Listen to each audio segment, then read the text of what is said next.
ओम शांति। आज प्यारे मीठे बाबा की मुरली मंथन की डेट है 5 फरवरी 2025। तो आज प्रातः मुरली ओम शांति बाप दादा मधुबन मीठी मुरली है। बाबा से सुनते हैं। बाबा कह रहे, मीठे बच्चे, इस शरीर रूपी कपड़े को यहाँ ही छोड़ना है, इसलिए इसमें दिमाग मत लगाओ। किसी भी व्यर्थ बातों को याद मत करो। निंदा स्तुति में सम्मान, मान अपमान में सम्मान, मतलब हर एक चीज में राग द्वेष सभी में समान रहो, यही सिखाया है। उससे क्या होगा ना, आपका मन फंसने से, हलचल में आने से, डूबने से, कौवा की तरह काव काव करने से बच जाएगा। ठीक है, तो बचना है ना सभी को। प्रश्न है, जिन बच्चों में योग बल है उनकी निशानी क्या होगी? क्या निशानी होगी? उन्हें किसी बात का भी मतलब कि थोड़ा भी धक्का नहीं लगेगा। हाँ, सेकंड जरूर मन फंसता है, क्योंकि कोई चीज आती है अचानक से तो थोड़ा सा तो लगता है, क्योंकि पेपर अचानक के होता है। तो जल्दी किसी बात में वो फंसेंगे नहीं और किसी बात में दुखी नहीं होंगे। समझेंगे ड्रामा में सब कल्याणकारी है। ड्रामा को समझ लेंगे ना, ड्रामा के राज को जब मनन करने लगेंगे ना, तो सारा टेंशन ऐसे उड़ जाएगा ना जैसे कि कुछ है ही नहीं। और टेंशन क्या चीज है? टेन मतलब 10, सन मतलब पुत्र। तो टेंशन किसको था? टेंशन किसके 10 सर किसके थे? रावण के। तो विकार टेंशन अर्थात रावण के सर को हमने अपने ऊपर लगा लिया। तो टेंशन में सिर्फ ए लगा दो, अटेंशन, मतलब रहित हो जाओ, टेंशन रहित। ठीक है, विकारों के सर रहित। और सर में तो सारा कचरा होता है, फेस में ही तो विकार सारे उसी में होते हैं। आंख, नाक, कान, मुख, ब्रेन, वही तो हमें फंसाता है। तो उससे जो बच्चे फंसे रहेंगे, यही है योग बल की निशानी, क्योंकि योग से ये ताकत आती है। और कहते हैं ना, यदि आप स्वयं प्रसन्न हैं तो जीवन उत्तम है, लेकिन यदि आपकी वजह से लोग प्रसन्न हैं तो जीवन सर्वोत्तम है। ठीक है ना? ओम शांति। बाबा आज कह रहे हैं, ये ज्ञान बड़ा गुप्त है। क्यों गुप्त है? क्योंकि तुम बच्चे गुप्त हो, और गुप्त रीति से भगवान हमसे पुरुषार्थ करा रहे हैं, गुप्त रीति से, क्योंकि भी भीड़ भड़क कर नहीं करनी है। ठीक है, अपने दैवी कुल के बच्चे को भगवान मतलब प्रेम से पढ़ा रहे हैं, तो पढ़ना चाहिए ना। फिर बाबा ने बोला कि नमस्ते पर बाबा ने बोला कि जैसे कि ये जैसे फॉर्मेलिटी टाइप का है। हाँ, दुनिया में औरों को मिलते हो ना तो कहते हो नमस्ते, गुड मॉर्निंग, दुनिया में दूसरों लोग को कहते हैं औपचारिक बस। लेकिन क्या परिवार में रोज रोज गुड मॉर्निंग, नमस्ते, थैंक यू, सॉरी कहते हो? ये फॉर्मेलिटी नहीं चलती परिवार में, क्योंकि परिवार है। यहाँ तो अपना काम करना। हाँ, ओम शांति बोल सकते हो। ओम शांति अर्थात मैं आत्मा शांत स्वरूप हूँ, तो सामने वाला भी जवाब देगा ओम शांति, वो बोलेगा मैं भी शांत स्वरूप हूँ, तो दो दो शांति मिल गए तो क्या होगा? शांति ही जन्मेगी ना। क्या बात है ना? तो बस इसी तरह से बाकी ये यूरोपियन फैशन में निकला है। हाय, हाँ, बाय, टाटा, ये सब क्या है? अंग्रेजी के वर्ड है, यूरोपियन फैशन से निकला है। और हाय की जगह ना बाबा तो सिखाते हैं वाह वाह करो। आगे हमारे सत्संगों में ना नमस्ते हुआ करता था, पाँव पे झुकते थे, तो ये तो नम्रता की निशानी है। बाबा ने कहा है नम्रता अर्थात ह्यूमैनिटी, मतलब कि एकदम मानवता, इंसानियत, उसके आधार पर हम किसी को नमन करते हैं, श्रद्धा देते हैं, मान देते हैं। पर यहाँ तो देही अभिमानी बनना है, आत्मा समझ कर बाबा को याद करना है। अच्छा, कई आत्मा कहते हैं बाबा तो रोज ही एक बात बोलते हैं, आत्मा समझ कर मुझे याद करो, आत्मा का पाठ पक्का करो। तो क्यों बोलते हैं बाबा रोज? इसलिए बोलते हैं क्योंकि हम उसी बार पेपर में तो कच्चे हैं, पहले पाठ में ही कच्चे हैं। और माँ बाप को कितनी तात लगी रहती है ना कि मेरा बच्चा एकदम अच्छा से पढ़ ले, और गुस्सा में बाबा कभी कभी हमसे तेज स्वर में भी बोल देते हैं, उखड़ के भी बोल देते हैं कि नहीं पढ़े तो तुम्हारी तकदीर, ऐसा बोल देते हैं ना बाबा। भगवान भी बोलते हैं, तो लौकिक माता पिता भी तो बोल देते हैं। हम लोग भी तो अपने बच्चों को बोल दिए होंगे ना कभी। लौकिक पिता तो बड़ा गुस्सा में बोलता है कि नहीं पढ़ेगा तो जाके रिक्शा चलाएगा, घास काटेगा, बोलते हैं कि नहीं? तो इसका मतलब ये थोड़ी है कि वो कह रहा है, चाह रहे हैं कि तुम घास काटो। वो इसलिए बोल रहा है ना कि मेरा बच्चा इन सब चीजों से तो समझ जाए, उसकी बुद्धि तनिक तो खुल जाए। इसीलिए बाबा भी हमें बोलते हैं पढ़ो पढ़ो, आत्मा समझकर पढ़ो, एग्जाम सर पर है, पढ़ ले पढ़ ले। इसका मतलब ये नहीं कि वो हमें ज्ञान दे रहे हैं। ज्ञान तो वो साइंस या मैथ का कोई फॉर्मूला नहीं रटा रहे, थ्योरी नहीं पढ़ा रहे हैं। वो अपना प्रेम, अपना वो है ना जो लगाव, स्नेह, उसको दर्शाते हैं ऐसे बोल के। और कई कई तो ये भी कहते हैं कि 4 लगाऊंगी और 1 गिनूंगी, ये भी तो होता है। एक हंसी की बात बोलती हूँ विनोद वाली। एक माँ ना खूब एक्सरसाइज कर रही थी, खूब। बच्चा बोला मम्मी ज्यादा हो रहा है, चुप। हाथ वाला कर रही है तो घुटने का कर रही है तो कमर का कर रही है, सर का कर रही है, लगातार कर रही है घंटा 2 घंटा से। अब बच्चा आ रहा, चुप करा दे रही। उसके बाद बेड पे जाके लेट गई। बच्चा बोल रहा है कि माँ भूख लगी, खा। अरे मुझसे नहीं बनेगा, मैं थक गई, पैरों घुटने में, मैं तुझसे कह रहा था ना मत कर ऐसा।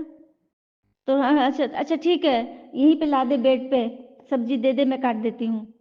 तो बच्चा ले आया। फिर बोली कि अच्छा ये कुछ कुछ आटा ला दे सान दो, मैंने सारा काम बेड पे करा रही है। तो बच्चा एकदम गुस्सा आ गया, जाके चूल्हा भी ले आया, गैस चूल्हा। तो हाँ ये तो तूने अच्छा किया, कुकर कढ़ाई भी ले आ। तो ये जब बोल रही है ना कि कर दे, तो बेटा बोल रहा है चुप। अब वो बोल रहा है मैं तुझे कह रहा था ना कि इतना मत कर, एजेड औरत इतना लगातार कर रही है। तो कहने की बात यहाँ पे ये है कि हमें अपने सामर्थ्य के अनुसार ही करना है, ठीक है? नहीं तो शरीर तो फिर जवाब देगा ही ना। आत्मा भले नहीं हो रही है, मन नहीं आए, लेकिन शरीर तो पुराना ही है ना, इसकी संभाल करनी है। कहते हैं ना, निसंदेह आप समझदार हो, पर दूसरे को मूर्ख भी मत समझिए। तो माँ बाप जो हमें डांटते हैं उसमें उनका प्यार पड़ा रहता है ना। फिर बाबा ने बोले कि अच्छा, बाबा पे यहाँ पे एक बात बताऊंगी कि बाबा भी तो कहते हैं कि मैं तुम्हें 21 जन्मों के लिए माला माल करता हूँ, लेकिन नहीं, 21 जन्म कहते हैं बाबा, जबकि वो तो हमें 84 जन्मों के लिए माला माल बना रहे हैं। 84 जन्म, अभी लास्ट जन्म भी। क्या हम सबको दाल रोटी की फिक्र है? तो भगवान के इस ज्ञान से हम 84 जन्म संपन्न रहेंगे। मानते हैं ना? तो जो मानते हैं वो कमेंट में जरूर बताएंगे कि हाँ हाँ हाँ दीदी, हाँ बाबा, हम मानते हैं। फिर बाबा ने आज बाप दादा क्यों कहते हैं उस पर प्रकाश डाली। कई बच्चों के मन में आएगा ना, नए बच्चे भी हैं या जो कोर्स नहीं किए, उनके मन में आएगा बाप दादा, ये तो नया एकदम वर्ड है, नई भाषा है। तो बाप हो गए हमारे शिव बाबा और दादा हो गए इस संस्था के फाउंडर लेखराज दादा। जब दोनों कंबाइंड हो गए ना, देखिए ब्रह्मा पिता दादा ने जब शरीर छोड़ा तो परमात्मा से मिल गए, दोनों निराकार बन गए। अब वो दोनों मिलकर एक दादी के तन में मधुबन में जब प्रवेश करके आए, देखिए पहले तो ब्रह्मा बाबा के तन में शिव बाबा आते थे, तो वो हो गए ब्रह्मा बाबा। शिव बाबा ब्रह्मा कंबाइंड हो गए। लेकिन जब दादा ने भी शरीर छोड़ दिया तो दोनों कंबाइंड होके फिर एक दादी के तन में आकर मुरली चलाए, तो वो तब से होने लगी अव्यक्त बाप दादा की अव्यक्त मुरली। बाप दादा तब से ये वर्ड आ गया। तो आजकल भी देखो तो डबल डबल नाम रखने का फैशन है ना, डबल डबल नाम रखते हैं ना, कैसे लग देते हैं, अवि अंशुमान, आदित्य प्रियम, शोभा, नशीन, ऐसे करके रखते हैं ना। और फिर देवताओं के भी नाम है ना, राधे कृष्ण, गौरी शंकर, लक्ष्मी नारायण। तो उसी तरह से है बाप दादा। आगे समझ में? कई लोग मन में ये भी प्रश्न आएगा कि ये दोनों इकट्ठे कैसे हैं? तो अभी बताया ना कि शिव बाबा में जब दादा मिल गए तो दोनों इकट्ठे हो गए ना, क्योंकि दोनों अव्यक्त हो गए। तो ये बात है। फिर बाबा ने आज बोला कि सूक्ष्म मतनवासी ब्रह्मा विष्णु शंकर जी, यह है उनकी रचना भगवान की। वो शिव पिता है, इनके रचयिता।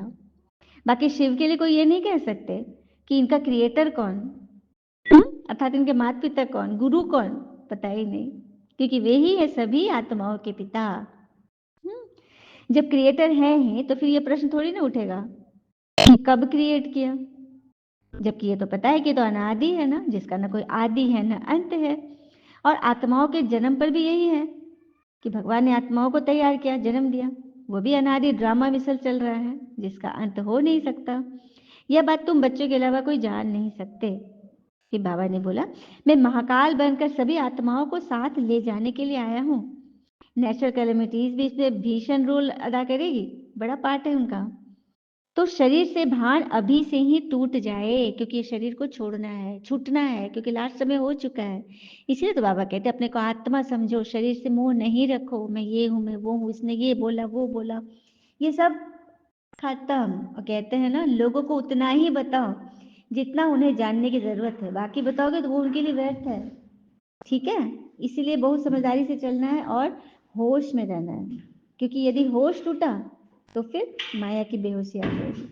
तो शरीर कि भान से ऊपर, और ये हमेशा समझना है कि हम अपने जा रहे हैं घर। अब ये नाटक वाला पार्ट मेरा खत्म होने को है, घर जाना है ना, थक गई है ना आत्मा।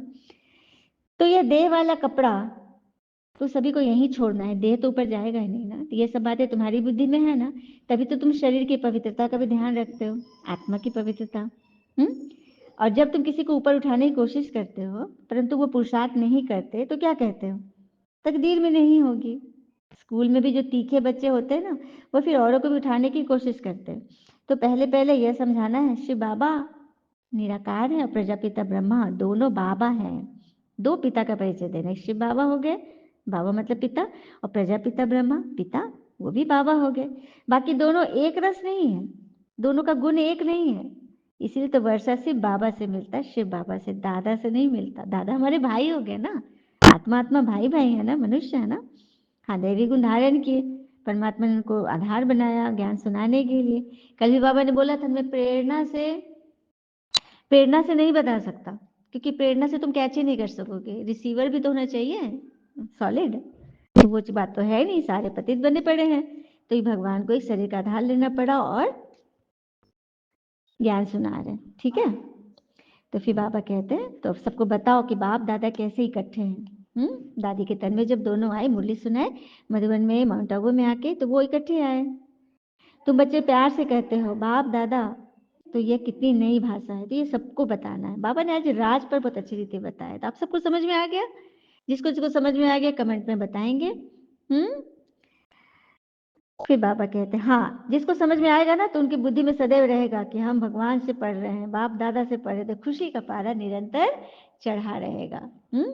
खुशी देखिए सभी को चाहिए ना, कोई ऐसा है जो कहे कि मुझे खुशी नहीं चाहिए, कोई नहीं।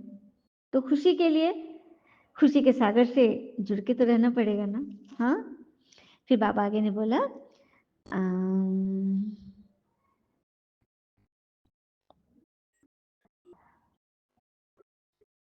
बहुतों का कल्याण करेंगे तो तुम्हारा भी पुण्य हमारा भी पुण्य हो जाएगा, जिसका किए उसका भी पुण्य और तुमने किया तुम्हारा भी पुण्य। बच्चे खुद भी उत्साह में रहने वाले हैं, भारत को स्वर्ग बनाने के लिए तन मन धन सब खर्च करते हैं, इतना नशा रहना चाहिए, ठीक है। अच्छा, मीठे मीठे बच्चों प्रति भगवान की नमस्ते, हम बच्चों की भी प्यारे बाबा को नमस्ते। धारणा के लिए मुख्य सार, पहली पॉइंट, अपनी चाल चलन बहुत रॉयल रखनी है, बहुत फजीलत से बात करनी है। फजीलत अर्थात एकदम नियम मर्यादा से बात करनी है। नम्रता का गुण धारण करना है। क्या बात है, बाबा ने तो खुश कर दिया। नम्रता का गुण धारण करना है, विनम्र रहिए। कहते हैं नम्रता का कवच ओढ़ लो ना तो हर विघ्न से ऊपर उठ जाओगे। विनम्र रहिए, बस अपने में रहिए, बाबा की याद में रहिए। संभालने के लिए जब बाबा खड़े हैं तो फिर हम क्यों उसमें हाथ डाले।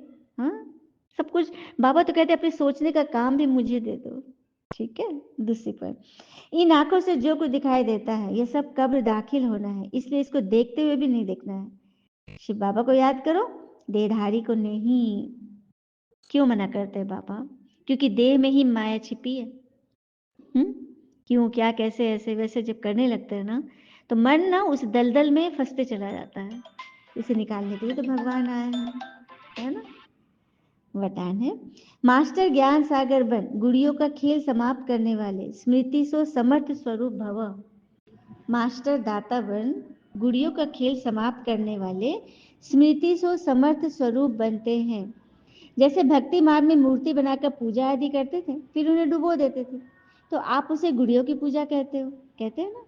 ऐसे आपके सामने भी जब कोई निर्जीव असार बातें, ईर्ष्या, अनुमान, आवेश आदि की बात आती है और आप उनका विस्तार का अनुभव करते हो व कराते हो कि यही सत्य है, तो यह भी जैसे उसमें प्राण भर देते हो। आए समझ में।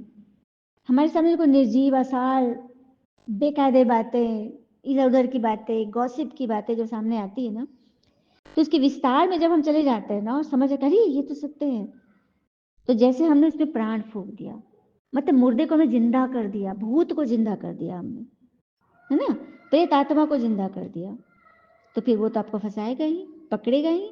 हाँ, तब फिर कैसे भगाते हैं उनको, ज्ञान सागर बाबा की याद से फिर भगाते हैं, पुरुषार्थ करके भगाते हैं, तपस्या करके भगाते हैं। तो इसमें क्यों टाइम वेस्ट करना, उधर जाना ही क्यों है उस रास्ते जिधर से हम फंसने वाले हैं। दलदल की ओर जाना ही क्यों है? क्यों नहीं फूलों के बगीचा की ओर जाते जहां सिर्फ गुण ही गुण है सभी के। तो मास्टर ज्ञान सागर बनो। सिर्फ ज्ञान सुनना सुनाना, रटना रटाना, ये तो काफी सारे लोग कर रहे हैं। तो हम भी क्या उसी में भेड़िया धसान में ही रहे? कुछ श्रेष्ठ बनना है कि नहीं? तो भगवान को हम रिटर्न कब देंगे? अभी तक हम यही भीड़ चाल में ही चलते रहे। भगवान ने हमें बनाया, हमें सब कुछ सिखाया, हमें भरपूर कर रहे बाबा। बाले बच्चे परिवार सहित सारे लोग जहां भी है इस वृक्ष के छत्र छाया में, उन सब का पोषण बाबा कर रहे हैं, पक्का पक्का। तो भगवान को हमसे नहीं चाहिए? हमें हमें इतना भरपूर क्यों किए बाबा, बताइए क्यों किए? स्वर्ग के लायक बनाने के लिए ना, राजधानी बनाने के लिए ना। सभी लोग यही सोचते रह रहे हैं, इतना हो गया बहुत है, इतने में हम खुश हैं। सारे लोग यही सोचेंगे तो फिर राजा महाराजा के पोस्ट तक तो कोई पहुंचेंगे ही नहीं। अब स्वर्ग कभी बनेगा ही नहीं। संगम वर्ष का 100 बरस की आयु है संगम युग की, तो ये चलेगा 5000 युग, ये भी चल जाएगा अब समय, क्योंकि कोई तैयारी नहीं होगा। फिर कलयुग तो इतना अंत में हो जाएगा ना कि आप आंख भी खोल नहीं सकेंगे, आंख हमेशा बंद ही रखना पड़ेगा। आंख खुलिएगा एक मतलब विकार दिख जाएगा, एक पाप दिख जाएगा। ऐसा समय है। जल्दी से स्वर्ग बनाने की तैयारी कीजिए और अपने आप को ऊंचा उठाइए, क्योंकि भगवान ऊंचे से ऊंचा भगवान आए हैं। उनसे जुड़कर भी यदि हम नीचे ही की ओर रहे तो फिर हमारे लिए तो कोई काम का नहीं हुआ ना। तो इस बचपन के खेल को समाप्त करो, मास्टर ज्ञान सागर बन सदा समर्थ बनो और बनाओ। स्लोगन है, जो समय पर सहयोगी बनते उन्हें एक का पदम गुना फल मिल जाता है। समय पर सहयोगी, समय पार हुआ सहयोगी बने तो क्या फायदा? कहते हैं जो चिड़िया चुग गई के, हाँ का वर्षा जब कृषि सुखाने, वही बात है। समय पर सहयोगी बनो तो उसका पदम गुना फल जरूर मिलता है। फिर बाबा ने आज अव्यक्त इशारे हैं, जो भी राजनेता है वह धर्म नेता है, उन्हों को पवित्रता और एकता का अनुभव बताओ। इसी की कमी के कारण दोनों सत्ताएं कमजोर है, राजनेता और धर्म नेता है। एकता की कमी। आज देखिए ना, किसी गुरु की जो संस्था, उसमें गुरु का अगर शरीर छूटता है तो गद्दी लेने के लिए लड़ाई सी हो जाती है। लेकिन यहाँ देखिए एक एक दादियां जा रही हैं, बड़े बड़े सारे जा रहे हैं, लेकिन संस्था और परवान चढ़ रहा है। क्या बात है? क्योंकि यहाँ कोई देहधारी है ही नहीं, यहाँ स्वयं निराकार शिव परमात्मा चला रहे हैं। गॉडली यूनिवर्सिटी है। तो इस बात का अनुभव सबको कराओ। राजनेता भी आते हैं ब्रह्मा कुमारी में, धर्म नेता भी आते हैं, पवित्रता और एकता का पाठ पढ़ाओ। ठीक है? तो इससे सिद्ध होगा कि राज सत्ता वालों के आगे एकता को सिद्ध करने का बाबा ने हमें होमवर्क दिया है। अच्छा, ओम शांति। शुक्र मीठे बाबा, वो बाबा के प्यारे प्यारे बच्चे, आप सबका जीवन सदैव सुख शांति समृद्धि सफलता से भरपूर रहे और भरपूर करे। ओम शांति। शुक्रिया बाबा, शुक्रिया।